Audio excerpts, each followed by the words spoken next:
Subscribe Commerce with MJ YouTube channel and press the bell icon to get instant notification whenever I post a new video. Hello students, कैसे हैं आप सब। उम्मीद करता हूं आप सब लोग ठीक होंगे। स्टूडेंट्स, आज की वीडियो में हम माइक्रो इकोनॉमिक्स का टॉपिक मेन मार्केट फॉर्म्स को शुरू करेंगे। चलिए शुरू करते हैं। देखिए स्टूडेंट्स, मेन मार्केट फॉर्म को शुरू करने से पहले मैं आपको बताना चाहता हूं कि मार्केट का मतलब क्या होता है। What is market? आप में से बहुत लोगों ने मार्केट वर्ड सुना ही होगा बचपन से। अगर मैं एक लेमन लैंग्वेज की भाषा में बोलूं कि मार्केट क्या है, तो वह कहेगा मार्केट एक ऐसी जगह है जहां पर गुड्स बेचे और खरीदे जाते हैं। ओके, तो लेमन लैंग्वेज का मतलब होता है एक आम आदमी। एक आम आदमी क्या बोलेगा मार्केट को? मार्केट एक वो जगह है जहां पर गुड्स का क्या होता है, बाइंग और सेलिंग होता है, जहां पर बायर और सेलर आपस में आते हैं, एक कॉन्टैक्ट में आते हैं, ठीक है। और उस जगह को हम क्या कहते हैं? मार्केट कहते हैं। लेकिन अगर मैं इकोनॉमिक्स के टर्म्स में बोलूं, तो इकोनॉमिक्स के टर्म्स में मार्केट की डेफिनेशन नहीं होती। इकोनॉमिक्स के टर्म में मार्केट एक वाइडर रोल प्ले करता है। तो इकोनॉमिक्स में मार्केट क्या है? इकोनॉमिक्स में मार्केट कोई पर्टिकुलर जगह से रिलेट नहीं करता। इकोनॉमिक्स में जो मार्केट है वो ऐसी कंडीशन होनी चाहिए जहां पर बायर्स और सेलर कांटेक्ट में आए। जरूरी नहीं है कि वो एक पर्टिकुलर प्लेस में ही एक कांटेक्ट में आ रहे हैं। जैसे मैं बोलते हैं, हम कहते हैं ना मार्केट जा रहे हैं, तो मार्केट एक पर्टिकुलर प्लेस है। लेकिन इकोनॉमिक्स कहता है कि जरूरी नहीं है कि कोई पर्टिकुलर प्लेस ही मार्केट हो सकती है। इकोनॉमिक्स में मार्केट क्या है? मार्केट वो चीज है जहां पर बायर और सेलर आपस में कांटेक्ट में आ जा रहे हों, चाहे वो कैसे भी आ रहे हों। थ्रू इंटरनेट आ सकते हैं वो, तो इंटरनेट के थ्रू आ सकते हैं, या वो टेलीफोन के थ्रू आ सकते हैं, या वो लेटर के थ्रू आ सकते हैं, एक्सेट्रा। बहुत सारे वेज हैं जिससे बायर्स और सेलर आपस में कैसे आ जाएं, कांटेक्ट में आ जाएं। तो इकोनॉमिक्स में जो मार्केट का जो डेफिनेशन है वो एक वाइडर सेंस में आता है, ठीक है। तो इकोनॉमिक्स में मार्केट कोई पर्टिकुलर प्लेस से डिपेंड नहीं करती। इकोनॉमिक्स कहता है कि मार्केट एक वो जगह है जहां पर बायर्स और सेलर एक कांटेक्ट में आ रहे हैं और परचेज और सेल कर रहे हैं। तो आइए देखते हैं कि मार्केट की डेफिनेशन क्या है। Market refers to the whole region. कोई पर्टिकुलर प्लेस नहीं है मार्केट। मार्केट एक होल रीजन है जहां पर buyers and sellers of a commodity are in contact with each other. एक कांटेक्ट में आ रहे हैं एक साथ और affect the purchase and sale of commodity.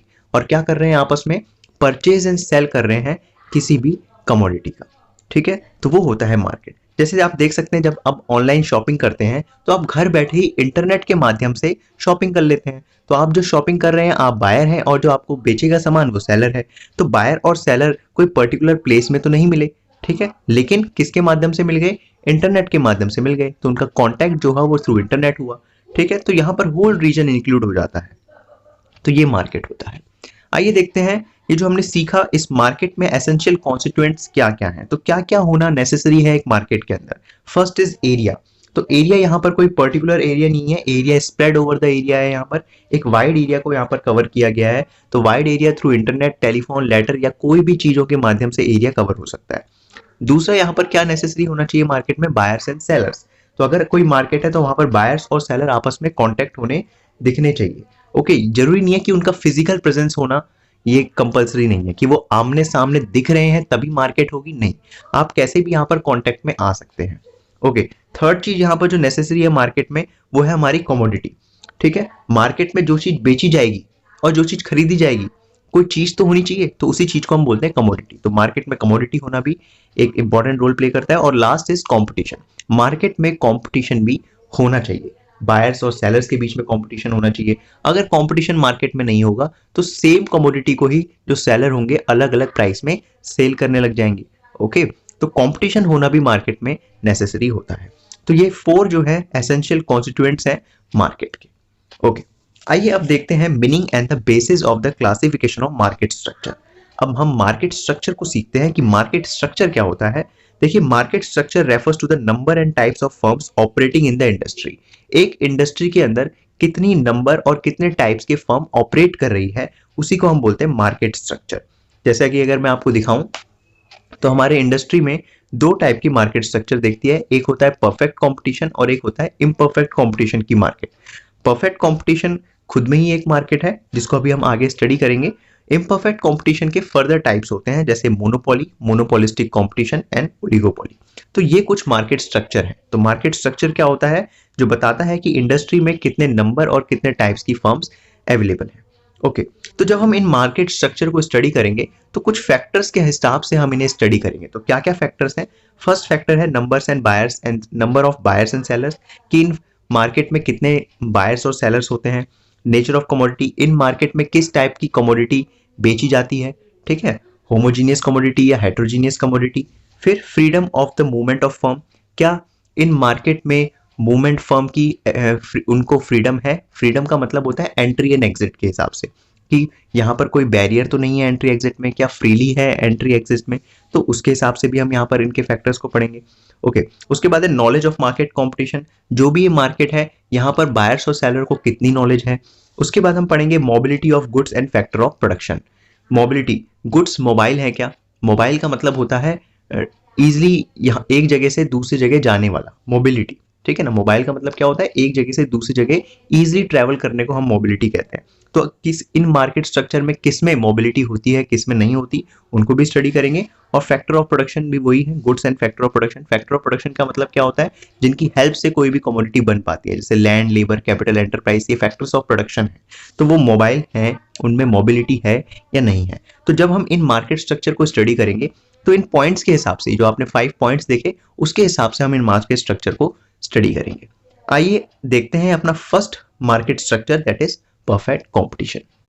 देखिए स्टूडेंट, जो फर्स्ट हमारा मार्केट स्ट्रक्चर है वो है परफेक्ट कंपटीशन। आइए स्टडी करते हैं और समझते हैं कि परफेक्ट कंपटीशन क्या होता है। परफेक्ट कंपटीशन कहता है, it refers to a market situation where there are large number of buyers and sellers dealing in a homogeneous product at a price fixed by the market. Perfect competition कैसी market situation है? ये ऐसी market situation है जहां पर आपको large number of buyers and sellers देखने को मिलेंगे। ऐसी मार्केट जहां पर बहुत सारे बायर्स भी हैं, सेलर्स भी हैं, और कैसे प्रोडक्ट में ये डील करते हैं? होमोजीनस प्रोडक्ट में ये डील करते हैं eight a price fixed by the market. और इन होमोजीनस प्रोडक्ट का प्राइस क्या होता है? फिक्स्ड होता है मार्केट में, ठीक है। आपको समझ आ गया होगा परफेक्ट कंपटीशन क्या है। परफेक्ट कंपटीशन वो मार्केट सिचुएशन है जहां पर बहुत सारे बायर्स हैं, बहुत सारे सेलर्स हैं, कैसे प्रोडक्ट बेचते हैं? होमोजेनस प्रोडक्ट बेचते हैं। होमोजेनस का मतलब होता है आइडेंटिकल, सेम टाइप के प्रोडक्ट, ठीक है, जिसका साइज, शेप, क्वालिटी, कलर सब सेम होता है। अभी एग्जांपल से समझेंगे, ठीक है। और इनका प्राइस भी क्या होता है?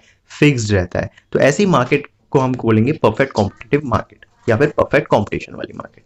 आइए देखते हैं इसके फीचर्स क्या है। परफेक्ट कंपटीशन में फीचर्स क्या देखने को मिलते हैं? तो फर्स्ट फीचर, इसकी डेफिनेशन से हमें फीचर्स देखने को मिल जाएंगे कुछ। तो देखिए, पहला है very large number of buyers and sellers. ऐसी मार्केट सिचुएशन में very large number of buyers and sellers हैं, ठीक है। तो there are very large number of buyers and sellers. Okay, अब यहाँ पर इतने सारे बायर्स भी हैं, सेलर्स भी हैं, तो इससे इंप्लीकेशन क्या देखने को मिलता है? इंप्लीकेशन ये देखने को मिलता है कि the number of seller is so large that the share of each seller is significant in the total supply।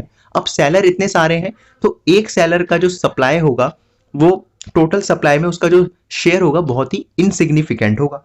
Okay, क्यों? क्योंकि हमारी मार्केट में इतने सारे सेलर्स हैं तो जो एक सेलर होगा उसका शेयर तो कुछ भी नहीं होगा, नेग्लिजिबल होगा एक तरीके से। तो इंडिविजुअल सेलर जो है वो मार्केट के प्राइस को इन्फ्लुएंस नहीं कर पाएगा। अगर एक सेलर बोले नहीं मैं तो अपना जो प्रोडक्ट है वो महंगा दाम में बेचूंगा, तो ऐसा नहीं होगा। सारे सेलर्स उसकी तरह नहीं बिहेव करेंगे क्योंकि उसका जो प्रोपोर्शन है मार्केट शेयर में वो इनसिग्निफिकेंट है। तो सिंगल सेलर यहाँ पर मार्केट के प्राइस को इन्फ्लुएंस नहीं कर पाएगा। सेम ऐसे ही बायर्स के केस में, तो बायर्स भी यहाँ पर बहुत सारे हैं, तो सिंगल बायर्स का जो शेयर होगा वो भी क्या होगा? इनसिग्निफिकेंट होगा। सपोज करते हैं आप मार्केट से प्रोडक्ट लेते हैं, सपोज शुगर, ठीक है। तो परफेक्ट कंपटीशन में एक प्रोडक्ट का एग्जांपल हो जाएगा शुगर। शुगर कैसा प्रोडक्ट है? होमोजीनस प्रोडक्ट है। ओके, तो आप शुगर कंज्यूम करते हो, आप शुगर लेते हैं 40 रुपए का, तो आप कहते हैं यार 40 रुपए तो बड़े महंगे लग रहे हैं, मैं आपसे शुगर लूंगा ही नहीं, ठीक है। तो आपके शुगर ना लेने से लोगों पर इसका कोई इफेक्ट नहीं पड़ेगा क्योंकि आप क्या है? बायर है। आपका शेयर मार्केट में क्या है? बहुत ही इनसिग्निफिकेंट है, नेग्लिजिबल है एक तरीके से, ठीक है। तो आप मार्केट के प्राइस को इफेक्ट नहीं कर सकते। आप ये नहीं कहेंगे कि नहीं 40 तो बड़ा महंगा है, तुम कम करो प्राइस। तो ना ही बायर मार्केट के शेयर को, मार्केट के प्राइस को इफेक्ट कर सकता है, ना ही सेलर भी ऐसे इफेक्ट नहीं कर सकता। सपोज आपके पास में कोई किराना दुकान है, वो 40 के बजाय 50 में चीनी बेच रहा है, ठीक है। तो उसके 50 में बेचने से चीनी महंगी नहीं हो जाएगी, ठीक है। अब वो लोग उससे खरीदेंगे ही नहीं, लोग बोलेंगे हम कहीं और से चीनी ले लेंगे क्योंकि हर जगह तो सेम प्रोडक्ट मिल रहा है, ठीक है। तो होमोजेनस प्रोडक्ट का ये होता है। तो इस कारण क्या होता है, इसका इम्प्लीकेशन ये दिखता है क्योंकि यहाँ पर बहुत सारे बायर्स भी हैं, सेलर्स भी हैं, तो कोई भी इंडिविजुअल बायर और सेलर मार्केट के प्राइस को इफेक्ट नहीं कर सकता, इसीलिए मार्केट में यूनिफॉर्म प्राइस प्रिवेल रहता है, ठीक है ना, बना रहता है। ओके, दूसरा इसका फीचर है कि इस मार्केट में होमोजेनस प्रोडक्ट देखने को मिलते हैं। होमोजेनस प्रोडक्ट क्या होते हैं, ऐसे प्रोडक्ट जो कि क्या है, आइडेंटिकल है, सेम है, ठीक है। तो the product offered by the sale of the market are homogeneous, that is product sold are identical, identical है, सेम है, जैसे साइज में भी सेम होंगे, शेप में भी सेम होंगे, क्वालिटी में भी, कलर में भी। तो मैंने शुगर का यहाँ पर एग्जांपल लिया था, शुगर एक प्रोडक्ट है जो मार्केट में बिक रहा है, और कैसा प्रोडक्ट है वो, होमोजेनस प्रोडक्ट है, ठीक है। चाहे आप शुगर अपने पास के किराना वाले दुकान से लें, चाहे आप शुगर अपने पास के मॉल से ले लें, तो आपको हर जगह शुगर सेम ही दिखेगी, कोई चेंज नहीं दिखेगा शुगर। ओके, तो इसका भी इंप्लीकेशन देखने को मिलता है क्या, द प्रोडक्ट आर आइडेंटिकल, अब प्रोडक्ट तो आइडेंटिकल है, सेम है, तो बायर्स आर विलिंग टू पे only the same price for the product of all the firms in the industry. तो इंडस्ट्री में जितनी भी फर्म शुगर बना रही होंगी तो सब सेम टाइप की तो शुगर बना रही होंगी, ये तो नहीं है कि शुगर का कलर चेंज हो जाएगा या साइज चेंज हो जाएगा, बड़ी हो जाएगी, नहीं, तो सब सेम टाइप की ही शुगर बना रही होंगी सारी इंडस्ट्री। तो सारी इंडस्ट्री जब सेम टाइप की शुगर बना रही होगी तो बायर भी सब शुगर का सेम ही प्राइस पे करेगा। तो वो चाहे वो किसी से भी शुगर ले, चाहे वो मॉल से ले ले या छोटी दुकान से भी ले ले, तो सेम ही प्राइस वो पे करेगा। तो no individual firm is in the position to charge the higher price for its product. तो इस केस में क्या है, कोई भी फर्म किसी भी कंज्यूमर से ज्यादा प्राइस नहीं चार्ज कर पाएगी। This ensure the uniform price in the market, और इसके कारण भी क्या रहेगा, मार्केट में यूनिफॉर्म प्राइस बना रहेगा। क्यों, क्योंकि प्रोडक्ट क्या है, सेम है, आइडेंटिकल है, ठीक है। तो सेम प्रोडक्ट का लोग डिफरेंट प्राइस नहीं चार्ज कर सकते। ओके, तो थर्ड इसका फीचर हमारा आता है freedom of entry and exit. यहाँ पर जो भी इंडस्ट्री होती है उनको फ्रीडम होता है, वो कभी भी इंडस्ट्री के अंदर आ सकते हैं और कभी भी इंडस्ट्री से बाहर जा सकते हैं, ठीक है। तो यहाँ पर कोई भी आर्टिफिशियल और नेचुरल बैरियर्स नहीं देखने को मिलता किसी भी फर्म की एंट्री और एग्जिट में, ठीक है। इसके कारण क्या है, लेकिन यहाँ पर क्या देखने को मिलता है, it ensure the absence of abnormal profit and abnormal loss in the long run. तो यहाँ पर कोई भी फर्म जो है वो एबनॉर्मल प्रॉफिट और एबनॉर्मल लॉस नहीं कमा पाती लॉन्ग रन में। आपको ये बात ध्यान रखनी है कि यहाँ पर क्या देखने को मिल रहा है, freedom of entry and exit, कोई भी फर्म अंदर आ सकती है मार्केट में और कोई भी फर्म मार्केट से जा सकती है, जिसको जाना जाए, ओके। लेकिन यहाँ पर लॉन्ग रन में कोई भी फर्म एबनॉर्मल प्रॉफिट और एबनॉर्मल लॉस नहीं कमा सकती। आइए मैं बताता हूँ आपको ये एबनॉर्मल प्रॉफिट एबनॉर्मल लॉस क्या होता है। देखिए, एबनॉर्मल प्रॉफिट का मतलब होता है जब आपका जो प्रॉफिट होता है वो प्रोडक्शन कॉस्ट से ज्यादा आ रहा है, जो जितना भी आप खर्चा कर रहे हैं प्रोडक्ट को बनाने में उससे ज्यादा जब आप प्रॉफिट कमा दे रहे हैं तो उसे एबनॉर्मल प्रॉफिट कहेंगे। वैसे एबनॉर्मल लॉस क्या होगा, जब आपका कॉस्ट जो है, जो अर्निंग है वो प्रोडक्शन कॉस्ट से कम रह गई, तो वो एबनॉर्मल लॉस हो जाएगा। एक होता है नॉर्मल प्रॉफिट। नॉर्मल प्रॉफिट होता है मिनिमम प्रॉफिट, अपनी फर्म को चलाने के लिए जो आप मिनिमम प्रॉफिट कमा पा रहे हैं, मतलब एक तरीके का प्रॉफिट आप कमा पा रहे हैं जहां ना ही ज्यादा प्रॉफिट ना ही कम प्रॉफिट, आपका फर्म चल जाएगा, तो ऐसे प्रॉफिट को हम नॉर्मल प्रॉफिट कहते हैं। तो यहां पर इंप्लीकेशन ये देखने को मिलता है कि फर्म यहां पर खाली लॉन्ग रन में कैसा प्रॉफिट कमा पाएंगे, नॉर्मल प्रॉफिट कमा पाएंगे, ओके। लेकिन firm can earn abnormal profit और लॉस इन शॉर्ट रन। यहां पर लॉन्ग रन में तो नॉर्मल प्रॉफिट कमा पाएंगे, लेकिन शॉर्ट रन में कैसा प्रॉफिट कमा पाएंगे, वो एबनॉर्मल प्रॉफिट कमा सकते हैं शॉर्ट रन में, या फिर एबनॉर्मल लॉस भी कमा सकते हैं। तो इससे क्या होता है, जब नई फर्म आना चाहती है मार्केट में, वो देखती है कि शॉर्ट रन में तो हम एबनॉर्मल प्रॉफिट कमा सकते हैं, तो इससे क्या होता है, उनके अंदर लालच आ जाता है, तो नई फर्म भी मार्केट में आ जाती है।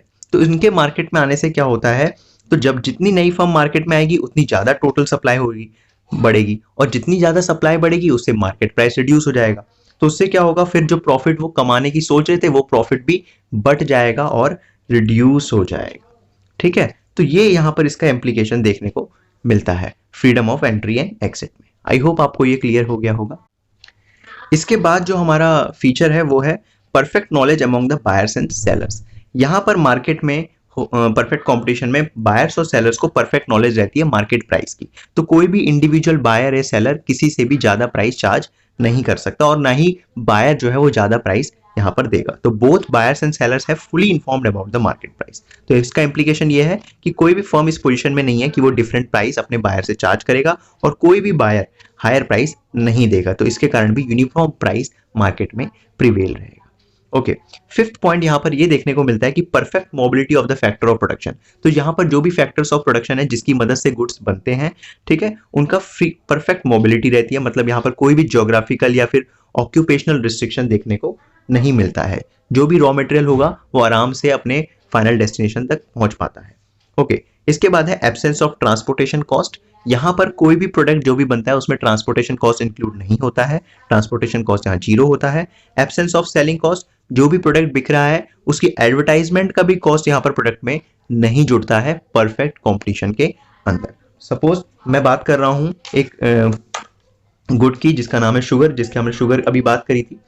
सपोज शुगर का जो प्राइस है 40 है और शुगर की कोई भी कंपनी क्या है वो अपना एडवर्टाइज कर रही है कि हमारा शुगर ले लो, तो एडवर्टाइजमेंट में जो उन्होंने खर्चा करा वो शुगर के प्राइस में वो ऐड यहाँ पर नहीं कर सकते। वैसे ही शुगर की ट्रांसपोर्टेशन में जो खर्चा करा वो भी शुगर के प्राइस में हम ऐड नहीं कर सकते। क्यों? क्योंकि अगर हम यहाँ पर ऐड कर देंगे तो इससे शुगर का प्राइस सपोज 50-60 पहुंच जाएगा, ठीक है ना, पर किलो शुगर का प्राइस 50-60 पहुंच जाएगा और मार्केट में और जो शुगर बेच रहे हैं वो तो 40 में ही बेच रहे हैं, तो इससे क्या होगा, लोग हमारा तो खरीदेंगे ही नहीं, वो 40 वाला ही शुगर को खरीदेंगे। तो इसीलिए यहाँ पर ना ही ट्रांसपोर्टेशन कॉस्ट इंक्लूड किया जाता है प्रोडक्ट में और ना ही सेलिंग कॉस्ट इंक्लूड किया जाता है, ताकि सेम प्राइस मार्केट में बना रहे। तो ये था हमारा परफेक्ट कॉम्पिटिशन के फीचर्स। तो यहाँ पर क्या होता है, यहाँ पर जो फर्म होती है वो एक तरीके से प्राइस टेकर होती है। प्राइस टेकर मतलब प्राइस लेने वाली, जो भी मार्केट में प्राइस चल रहा है उसी को उन्हें एक्सेप्ट करना पड़ता है। तो it means individual firm has no option but to sell at the price determined by the industry. तो यहाँ पर जो भी इंडस्ट्री ने प्राइस डिटरमाइन कर दिया उसी को इंडिविजुअल फर्म को लेना पड़ता है, उनके पास कोई ऑप्शन नहीं होता बेचने के लिए, ठीक है। तो फर्म इज प्राइस टेकर, तो यहाँ पर आपको ध्यान रखना है परफेक्ट कॉम्पिटिशन में फर्म प्राइस टेकर होता है और इंडस्ट्री प्राइस मेकर होती है। तो इंडस्ट्री का कुछ डायग्राम इस तरीके से बनता है, देखिए ये डिमांड एंड सप्लाई है यहाँ पर इंडस्ट्री के प्रोडक्ट्स की। तो ये डिमांड है, ये सप्लाई है, और हमें पता है कि प्राइस कैसे डिटरमाइन होता है, जहां पर डिमांड और सप्लाई आपस में क्या होती है, इंटरसेक्ट होती है। तो ये प्राइस हो गया।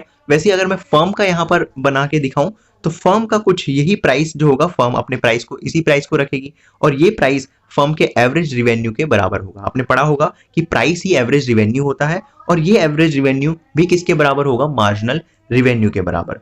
तो परफेक्ट कंपटीशन में एवरेज रिवेन्यू हमारा मार्जिनल रिवेन्यू के बराबर होता है। तो फर्म को यहाँ पर प्राइस क्या रखना पड़ेगा, कांस्टेंट रखना पड़ेगा।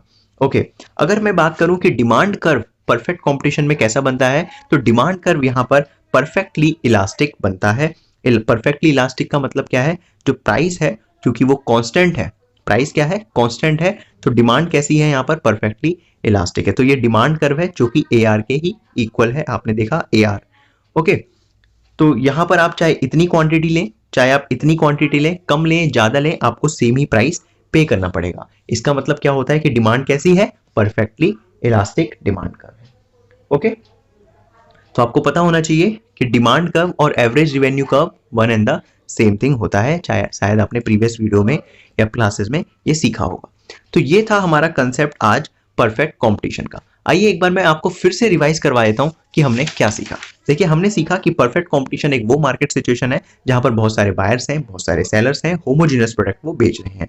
इसके बाद हमने देखा कि यहाँ पर इसके फीचर क्या है। फीचर ये है कि यहाँ पर बहुत सारे बायर्स एंड सेलर्स हैं, तो कोई भी इंडिविजुअल सेलर या बायर इस पोजीशन में नहीं है कि मार्केट के प्राइस को चेंज कर पाए। वैसे हमने देखा यहाँ पर होमोजेनियस प्रोडक्ट होते हैं। होमोजेनियस प्रोडक्ट का मतलब है सेम टाइप के प्रोडक्ट मिलते हैं यहाँ पर, ठीक है। तो कोई भी इंडिविजुअल फर्म उस सेम टाइप के प्रोडक्ट को बेचने के लिए ज्यादा प्राइस वसूल नहीं सकता, तो इसीलिए भी यहाँ पर क्या है, यूनिफॉर्म प्राइस देखने को मिलता है। इसके बाद हमने देखा कि यहाँ पर फ्रीडम है एंट्री एंड एग्जिट, कोई भी फर्म आना चाहे, कोई भी फर्म जाना चाहिए, मार्केट से जाना चाहे तो वो जा सकता है। तो यहाँ पर जो फर्म है वो अगर लॉन्ग रन में कमाना चाहती है तो लॉन्ग रन में खाली वो नॉर्मल प्रॉफिट ही कमा पाती है, एबनॉर्मल प्रॉफिट एबनॉर्मल लॉस नहीं कमा पाती।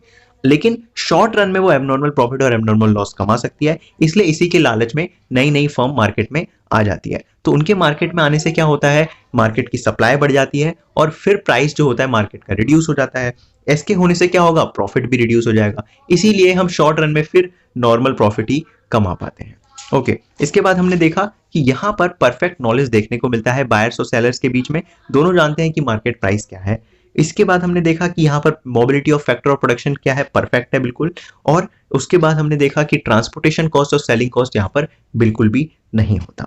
उसके बाद हमने सीखा कि फर्म जो है प्राइस टेकर होती है और यहाँ पर इंडस्ट्री प्राइस मेकर होती है। जैसा इंडस्ट्री को प्राइस बनाया है, जिस तरीके से इंडस्ट्री ने, उसी को फर्म को एक्सेप्ट करना पड़ता है। और लास्ट में हमने देखा कि यहाँ पर जो डिमांड कर्व होती है वो परफेक्टली इलास्टिक होती है, मतलब चाहे आप कितनी भी क्वांटिटी ले लें आपको सेम ही प्राइस पे करना है। तो ये हमारा टॉपिक था परफेक्ट कंपटीशन का। आज की क्लास में बस इतना ही। नेक्स्ट वीडियो में हम मोनोपोली के बारे में सीखेंगे। तब तक के लिए गुड बाय, टेक केयर।